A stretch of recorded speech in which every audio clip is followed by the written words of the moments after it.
Hey, welcome to Networking Star. My name is Jeffrey Boyle, and we are here today again with my older brother, who somebody just pointed out who has more hair than me, or actually has hair. So congratulations for that. Thank you. It's nice to have hair. So we're going to be discussing the Constitution again today, and as much as anything, freedom of speech and just the attack of freedom of speech and really what's going on. And we prepared a couple different examples, and we're again today are going to show you how artificial intelligence interprets the past writings of so many of these great Americans that have come before us, and even some contemporary Americans. And the problem with the contemporary Americans is AI bases so much of its writings upon past comments, past things that they have said. Mm-hmm. And the problem, I think, if you were to ask the actual living person the same question today, especially the politicians, they would completely contradict what they have said in the past, because it almost seems like the First Amendment and free speech has become a fluid topic for so many of the politicians today. So, Brian, welcome back to Networking Star. I think that's fair, though. I mean, so all of us have the right to be fluid. All of us have the right to change our mind based on better information. The problem comes when we base policies on something, go so far out on a limb that we can't backtrack. Like, how many times in your life have you had an opinion on something? Somebody said, well, have you seen this? And then, you're like, okay, I was totally wrong. What I think politicians never do that. Politicians never say I was totally wrong. Politicians just they're because I think that they're disingenuous, dishonest, and for the most part, very, very sketchy personalities that they simply can't admit that they're wrong. And I think that's as much as anything that troubles us, is that they think that we're so stupid that we don't remember what they used to say, what they wrote, what they've said in the past. Is almost as if this, and it's, I think you're right. You mature, you get better, your opinions become more informed. And I think the thing that bugs us about so many politicians and just the hubris, their humility is zero, but their hubris is so high. And I think that when we show what the contemporary politicians may have said based upon their past writings. 25 years ago. Think about it. I was actually young 25 years ago, and I'm sure I said lots of stupid things. But I mean, it's not just politicians that can't admit they're wrong. It's everybody. And, the good thing about free speech is sometimes we pop off, whatever, and then somebody goes, I pull you aside and say, you're kind of a little bit off on this, and here's why. And it's really okay to say that you're wrong. Now, does that mean you should just say whatever's on your mind anytime you want? No. But, let's look at this. And I think what we need to do is take a look at it from the standpoint of government trying to control what is acceptable speech and what is not. Well, let's start off then. Let's share our screen over here, and we'll go through some of what these politicians have said. And we started off. We're going to start it off with an NPR, an NPR article. We're trying to very much, though it's very safe to say that we are conservative, very conservative with the way that we believe, and even our interpretation of the Constitution. We are originalists and believe that the document was meant to be what it said. And this was an NPR one, and this is the court pauses order limiting Biden administration contact with social media companies. So give us a background on what happened here, Brian. So we've all heard of the Twitter files, the Facebook files, where, essentially a lot of these social media companies were FBI outposts, which were taking orders saying, okay, you got to build the algorithm to limit this type of speech or cancel it altogether. And then, promote in your algorithm things that agree with whatever narrative the powers that be want. And that's problematic in so many different ways. I mean, where do you begin? I mean, I start going back to when I was a young person and I had the opportunity to study in Germany, visited some concentration camps, and, also got to know contemporary Germans at that time. And it was amazing to me that the people that welcomed me and treated me so well could have been radicalized to that manner. So, when you start talking about controlling free speech, what you're really talking about, it's not hate speech. It's not this. It's somebody in power wanting to control the narrative for one specific purpose, which is to keep power. That's it. And so what the topic we're going to cover that's talked about here is Doughty, which was nominated by President Trump. He basically prohibited and blocked the Department of Health and Human Services, FBI, and multiple other government agencies and administration officials from encouraging, pressuring, or inducing in any manner the removal, deletion, suppression, or reduction of content containing protected free speech.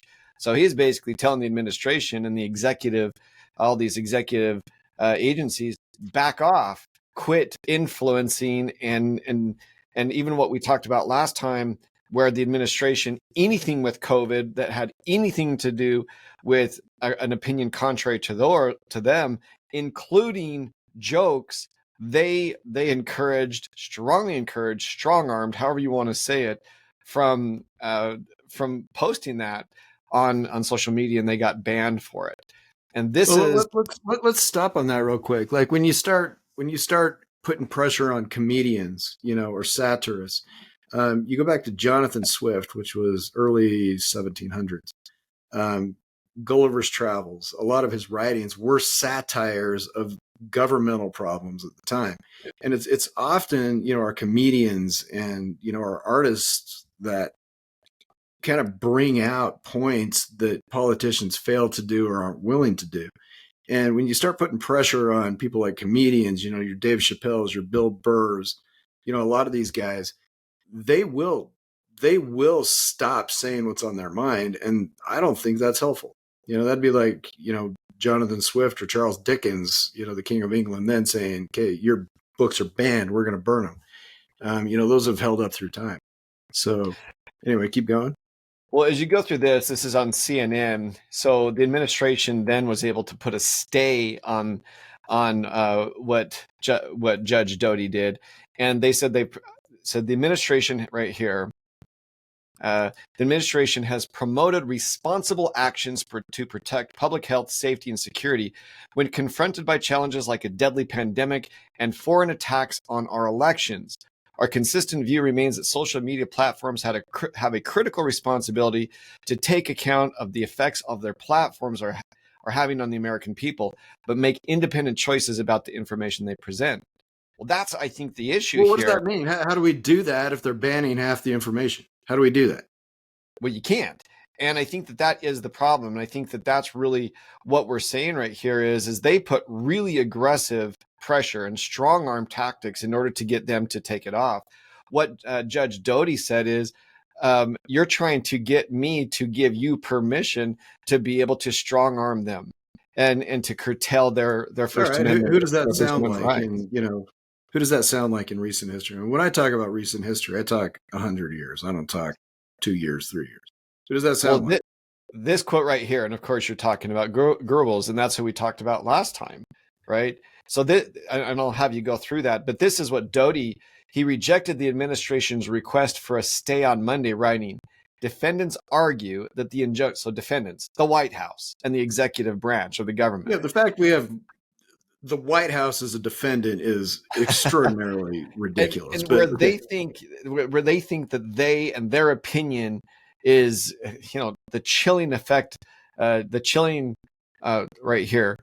He said that the order posed a threat of grave public harm by chilling executive branch efforts to combat online misinformation. So the White House is saying they are preventing me from chilling.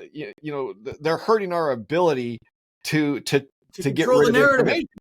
So this is what Dodie wrote back to them. Stay means? Do you know what a stay means? So a court orders an injunction. An injunction means stop doing this.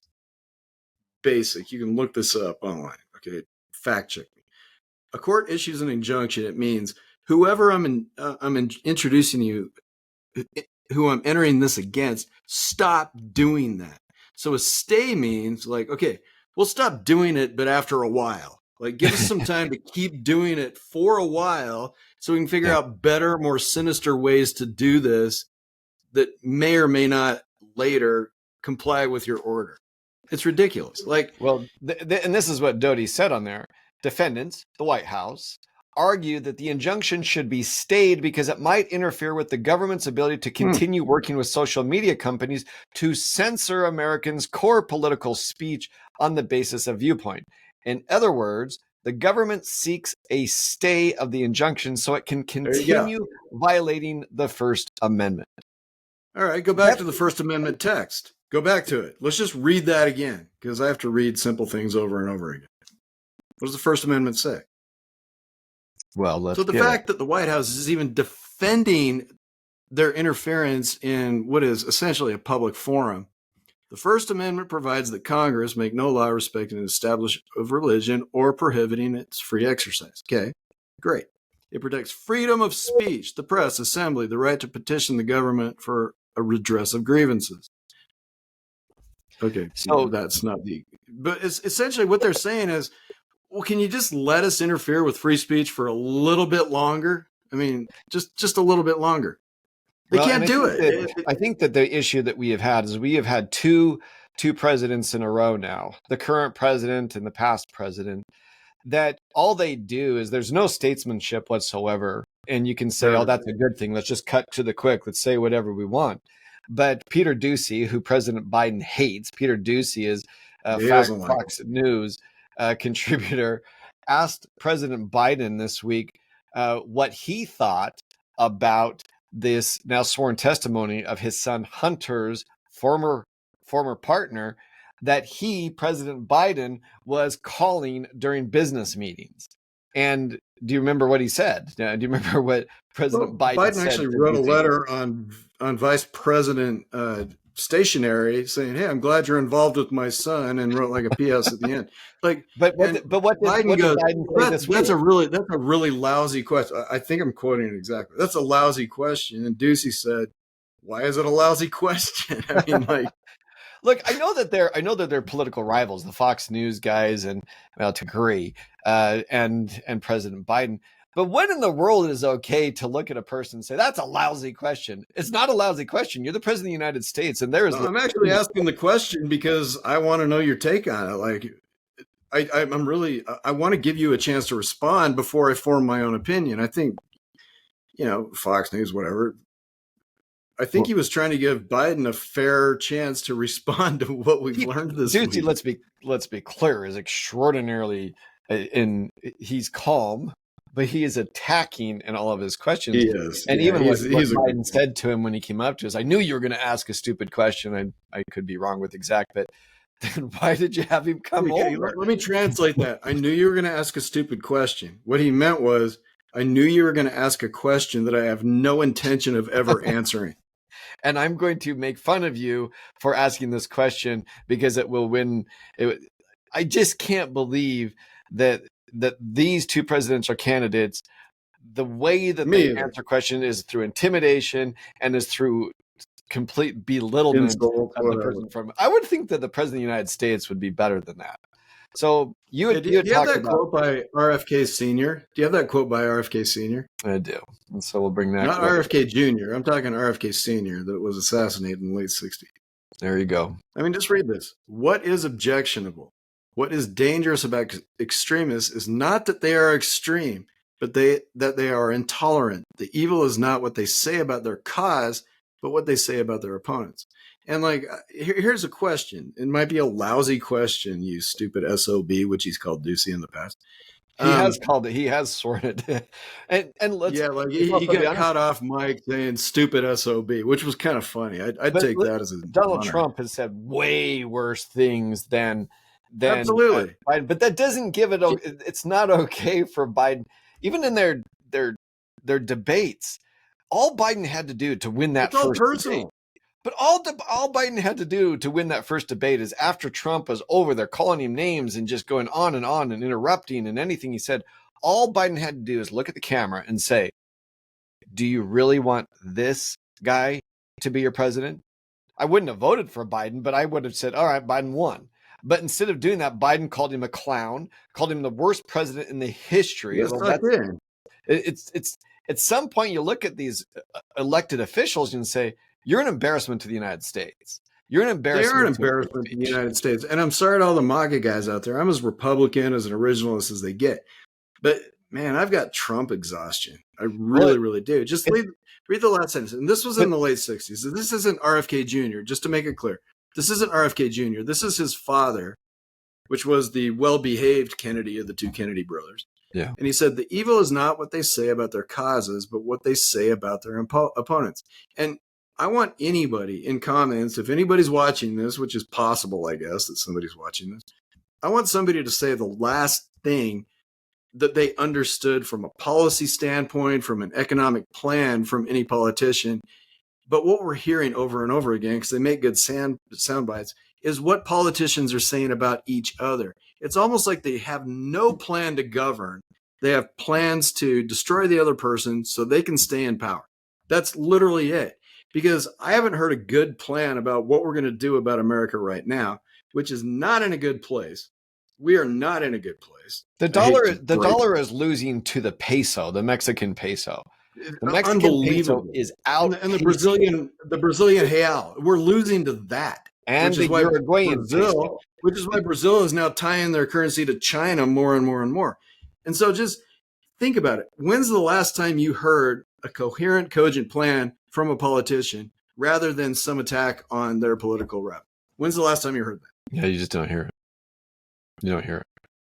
There you go. I'm a little more fired up today. Well, you need to be, because you're extraordinarily opinionated and you acted all docile last time, like it's laying down. No, I'm not. I had to make outrageous statements and attempt to provoke. You're opinionated. I am opinionated, and it is extremely concerning to think that our president is able to just. I'm not being defensive. You're being defensive. You're being defensive. But it's just a constant embarrassment that they can't have any type of conversation without the insulting the other person. All I'm asking is this: under my First Amendment rights, what is your damn plan? I want to ask any politician that. What's your plan? Get reelected. Got it. Okay, I know that's your plan. What are you going to do after that except for appear on CNN, MSNBC, Fox News, all these radio shows? What do you do? What is your plan? I want to know. Because, I'm really tired of nicknames by Trump against DeSantis and vice versa and how they're fighting. You got Christie in there now. It's all personal attacks. RFK Sr., not Jr., this is what he said. And I think it holds true 50 plus years later. Well, and so give a couple of the bullet points of Joseph Goebbels and how it is that you can start to determine that freedom of speech. Joseph Goebbels, I would say, easily ranks in the top 10 worst, most destructive, terrible people that ever lived. Nazi public. We know about, yeah, easily. Very, very easily. I'm just going to read. I'm not going to say Joseph Goebbels, 1941 or whatever. All right, I'm just going to read what he said. This is how he played the German people. Okay, and German people are not stupid people. Everybody knows that. But they were radicalized because there was a very effective person there controlling the narrative. So, first quote: Think of the press as a great keyboard on which the government can play. All right, go back to the thing about the White House putting the FBI in social media to clamp down on certain narrative. Okay, right there. Quote number 2, Joseph Goebbels, horrible man. It is the absolute right of the state to supervise the formation of public opinion. Okay, we're talking the Third Reich. We're not talking D.C. And, as you read these, you're starting to wonder if there's any difference. I'm not sure that there is. I saw an interview the other night on CNN of a former. I watch CNN. I like to be able to understand the difference. I have a tough time with MSNBC, and CNN is drifting back towards CNN again. But I used to love CNN because they did a great job of giving different opinions. Just watching Fox News and Hannity all the time, it's like, my goodness, can't we? That's rough. That's tough to listen to. But CNN is becoming impossible. They interviewed a gentleman that what he basically said, he was a department. Let's see. I think he was just a policeman. Department of No, he was a 543 policeman agency. in Washington, D.C., and he said that he joyed in the indictments against Trump. That's not good for any of us, and that just to joy in the indictments of Trump. I think Trump does need to have. I think Trump does need to answer for what he did or did not do. The great thing about being in court, the truth sets you free. Right, but you have the right to be able to explain your point of view. And now, even with all of the January 6th, they've lost a terabyte of information. How do you lose? Yeah, they just don't know where it went. Like a terabyte of documents and videos from January 6th. How does that just happen? I guess it's the same way. I literally have no opinion on January 6th. I mean, they're trying to make it look like it was storming the Bastille, and we know it looked like a bunch of middle-aged people. Terrible that there was a death. It was terrible that happened. But you even see people can say, "Oh, Tucker's you read or listen to what Tucker wrote, that you had people that were there, the policemen that were there that he interviewed, that it was not out of control in there. It's unfortunate, terrible that which followed by Tucker getting summarily fired. Got fired for it. And I think that the issue that we continue to get into this is Hillary lost all of her emails on her private server. You have, it's strange. I don't know where they went. Who knows? You have January 6th losing a bunch of their information. You even have cocaine in the White House, and you have about we don't know where it came from. But it could have been anybody at this point. Sure, it is. Okay, so let me make another point. I'm going to quote Goebbels again, and I'm going to get canceled for just quoting him. I'm quoting him in the negative. All right, just for the record. I just want you to ask yourself, how similar does this sound? Okay, this is a really important one. This was Joseph Goebbels' view on the population. And ask yourself, do you feel like our elites are viewing us in the same way? He said, the rank and file are usually much more primitive than we imagine. Propaganda must therefore always be essentially simple and repetitious. What that means is they know they can just pound a drum, and they believe we're so dumb we'll never check up and just take what they say. All right, here's another one. This is great. But unfortunately, many of us think we're stupid. But many of us are proving to be that way. Many of us are just maybe we are stupid. And it's ask yourself if you're stupid. And rather than look at somebody else's opinion and say, where is there any merit in that? But instead of just summarily dismissing them because they are your political rival. Correct. Here's a good one. Joseph Goebbels again. Not every item of news should be published. Rather, must those who control news policies endeavor to make every item of news serve a certain purpose. That's troubling to me. Yeah. It is. Just give me all the information. If I'm too dumb to process it, then fine. But I really believe we're way better off.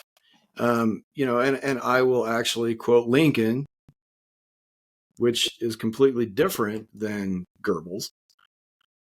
I'm a huge admirer of Abraham Lincoln. Hold on, let me find it here. Pardon me. I'm not good at this. All right. Abraham Lincoln said this.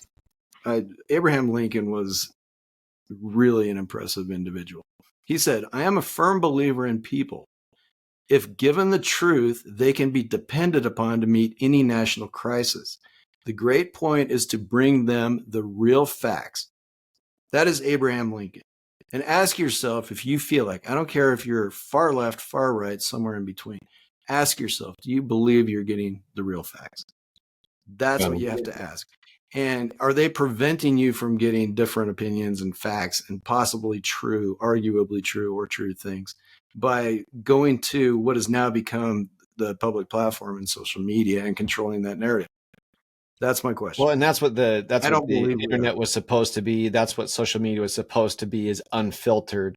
And unfortunately, that's really become the problem, is it's completely filtered. Just for sake of time now, let's transition over to what some of these. Okay, let's go into AI. We are going to give this warning the same before. These are not actual writings of Martin Luther King Jr., of Frederick Douglass. These are not actual things. But what we did And AI is brilliant in its ability to take lots of past content that these great men and women were about to read to you. It takes their past content and takes a contemporary or a new topic and is able to analyze them based upon the things that we have from them in the past. And we have a tremendous amount of speeches, writings, and all kinds of just very helpful ways that AI is able to process their past speech and to be able to guess. It is very, very helpful. It's not something I fear. What I feel like is it can bring a whole bunch of information, but I feel like even as individuals with actual intelligence versus artificial intelligence, anyway, we have the responsibility before we just publish something on AI to fact check that. Well, I believe that very. And that's what we encourage people to do, and understand that this is AI. This is based upon their past information that we have about them. And here's the prompt. Here's the instruction. Based upon his historical opinions, viewpoints, perspectives, and writings on free speech and the First Amendment, provide an analysis in the tone and style of Martin Luther King Jr. on the following. This is where we then put in this NPR, condensed version of the NPR article. Chief United States District Judge Doughty issued an injunction blocking the Department of Health and Human Services, the FBI, and multiple other government agencies and administration officials from encouraging, pressuring, or inducing in any matter the removal, deletion, suppression, or reduction of content containing protected free speech. Write the response as if Martin Luther King Jr. was delivering the speech himself. So we gave that. Guess. So let's see what AI came up with. So what's really great about it, there's a couple of things in here that really are quite beautiful, and you can see so many of the speeches of his that I've read or listened to and how motivational they are. But just like Moses led his people to the promised land, we too must march forward, navigating the treacherous waters of injustice towards a society where every voice is heard and every individual can exercise their God-given right to express themselves freely. And as he goes through this, and I'll post this on my blog as well, so you can read the entire thing. But right here, he goes, his AI guesses that today, it's not much of a guess. It really is going into all their previous speeches, and it is a brilliant process. But today we are called to confront a new challenge, one that threatens to undermine the bedrock of our nation, the First Amendment, the precious guarantee of free speech. I stand here to address a recent court injunction that has sought to protect the cornerstone of democracy. So he goes through that. He says, this injunction serves not only as a shield against the encroachment of Big Brother, but also as a testament to the indomitable human spirit. It reverberates the echoes of past struggles, reminding us the fight for free speech is not bound by time or space, but is interwoven into the fabric of our very existence. And, look, he even on here, the AI says, just as I declared in my famous I have a dream speech, the one day our children will not be judged by the color of their skin, we now proclaim that our words shall not be silenced by the whims of those in power. That's really a spectacular compilation of so many of his past. Maybe robots should be in charge after reading that. I think we'll be careful for that, but each of us as torchbearers of justice must carry the flame of free expression high, undeterred by those who seek to extinguish it. And what we're hearing from the administration, what we're hearing from pundits on the left is it's okay in times of emergency.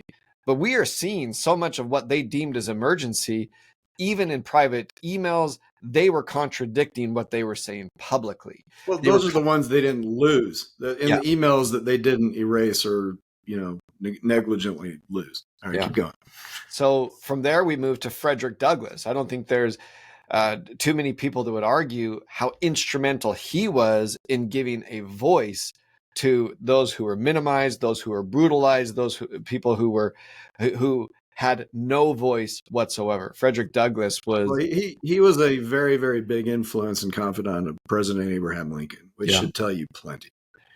Well, his words, so The words of Chief Justice, United States District Judge resound with familiar tone, one that echoes the struggles of my own time.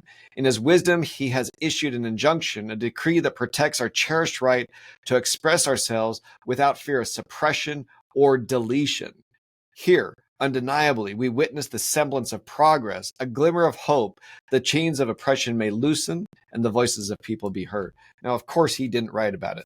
He was, gosh, it's now been 170 years since he was alive. I probably messed up the math on that. But there's no question that he didn't write this. But we have so much of Frederick Douglass's information. And we have so much to be able to help guide us what he may have said. And it's a powerful rebuke for what the administration and the executive branch is trying to do right now.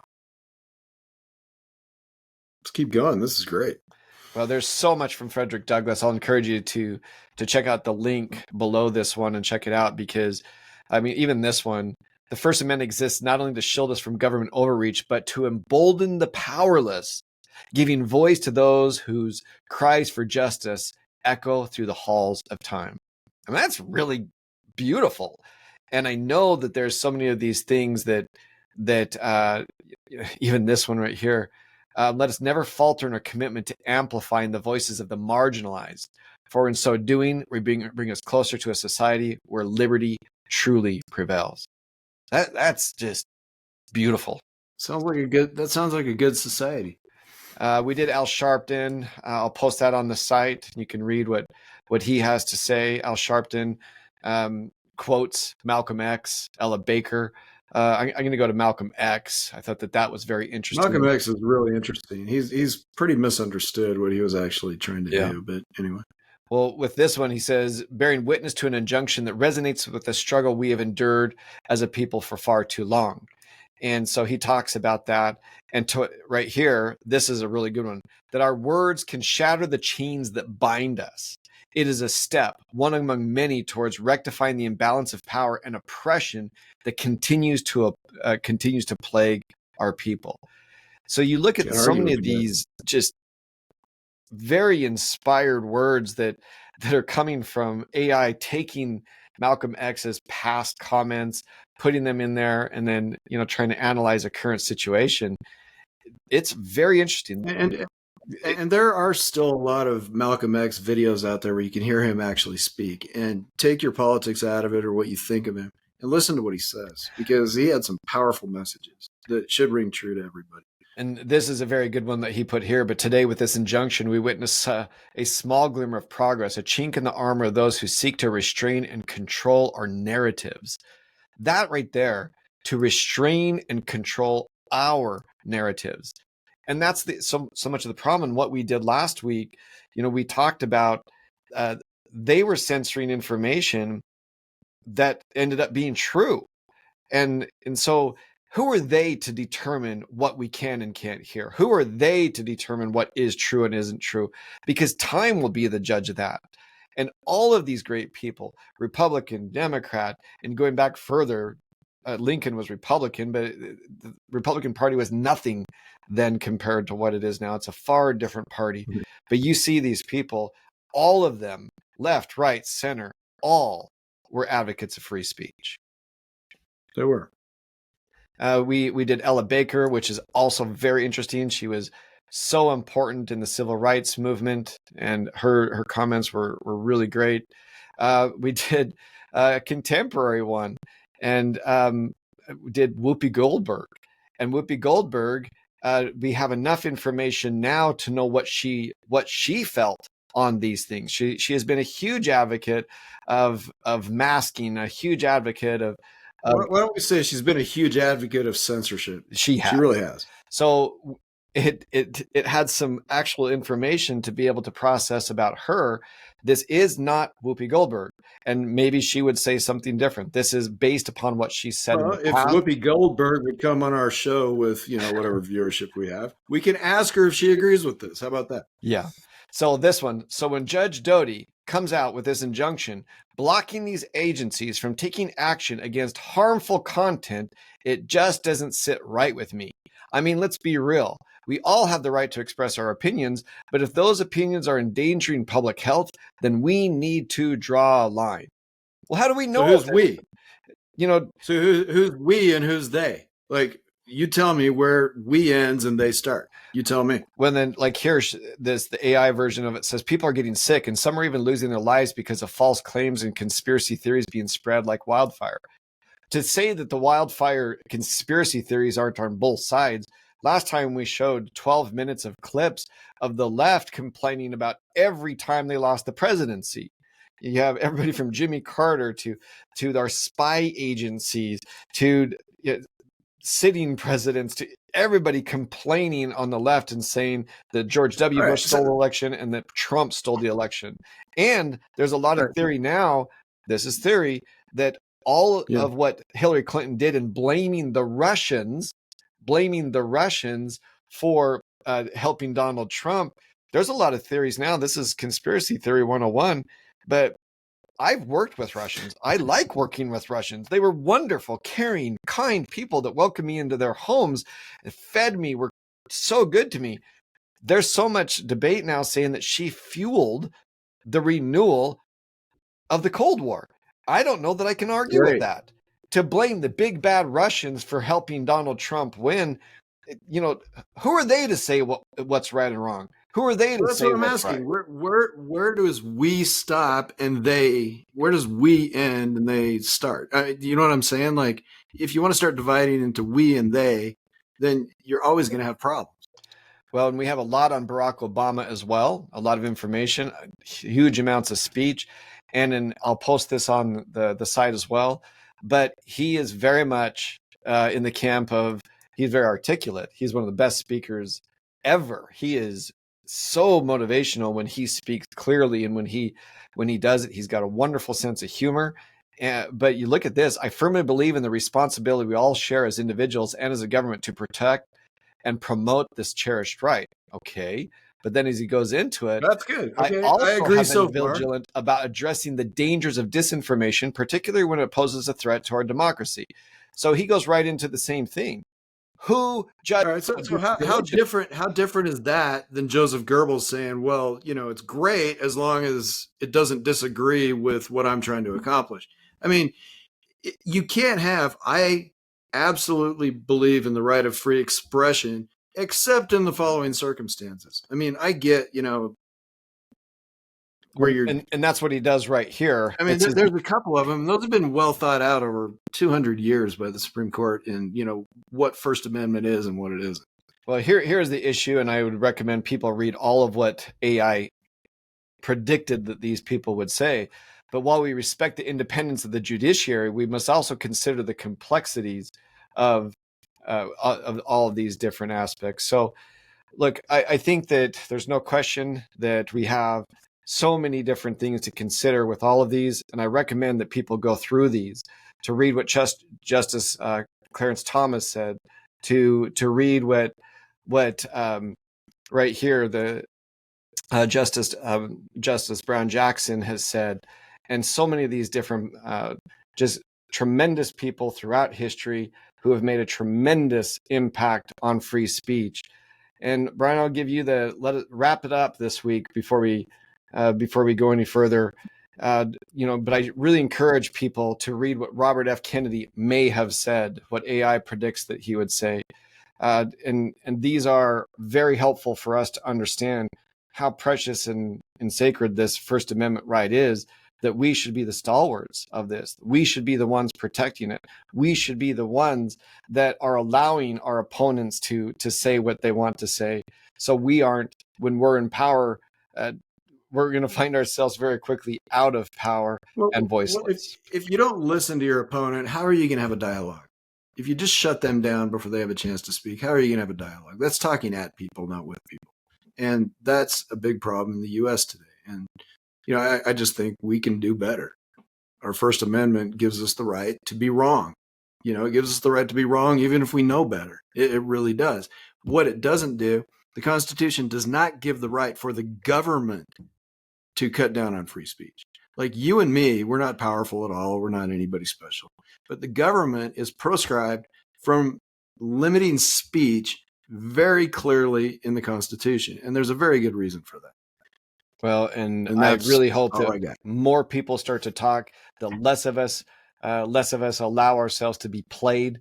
It doesn't matter if I can't stand listening to certain things. I have to listen to it because it influences me to be able to understand that that person over there has their opinions. They need to be listened to because they may be in power now, but not for very long. It switches so Okay, one more thing. I said I'd be quiet. So, have you ever asked yourself, if you disagree with somebody, like, why do they feel that way? Like, isn't that worth knowing? Why is it that you have that opinion?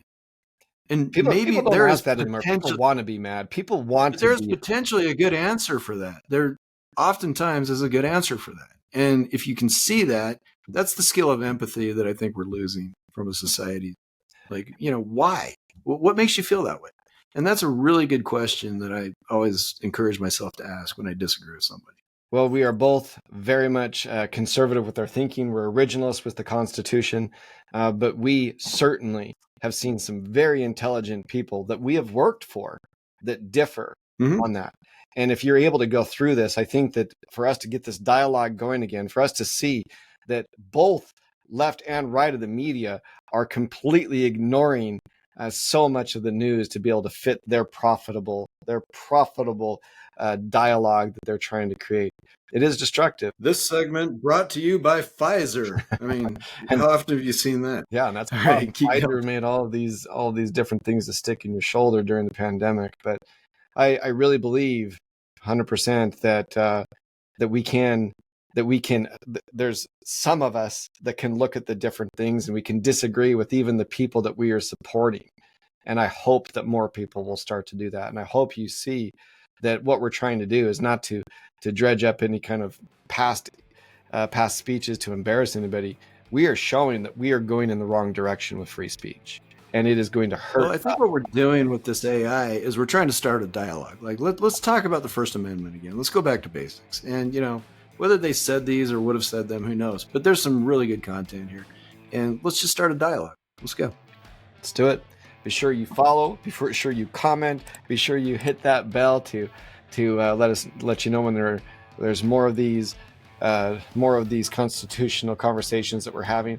We want you to be a part of this, and if you've got a really strong opinion, we'd love to even have you. And if you've got a historical figure that you want us to run through the whatever it's called, your fancy system here, make a suggestion. We'll run it through. All right. Well, I will see you next week. All right. Bye-bye.